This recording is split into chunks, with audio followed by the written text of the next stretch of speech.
j'ai perdu un pari avec mes élèves. Ah bah quand ils veulent, ils sont bons en physique-chimie, hein. Quand il y a un intérêt derrière, ça c'est sûr. Alors en fait, c'est vraiment parti d'un rien. Et je leur ai dit, non mais sur le prochain contrôle, je veux rien savoir, vous avez tous la moyenne.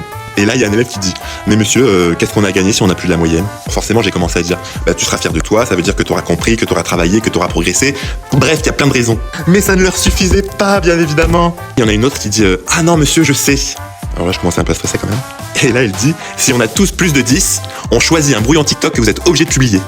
Alors je dis non, ça c'est pas possible.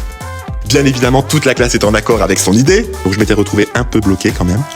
Et du coup, je me suis dit, je vais pas prendre trop de risques, je vais rajouter une contrainte, et il faut non seulement que tout le monde ait 10, mais aussi que la moyenne de classe soit de plus de 14. Et là, je vous jure que si je l'avais su, mais je l'aurais fait avant. Ils ont tous eu plus de 10, et la moyenne est de 14,6. En vrai, je suis grave fier d'eux, mais que par intérêt, quoi. Et du coup, je leur ai dit, bah allez-y, donnez-moi un nombre, et je compterai mes brouillons, et je mettrai celui qui correspond au nombre que vous m'avez donné. Mais ils m'ont pas laissé partir comme ça.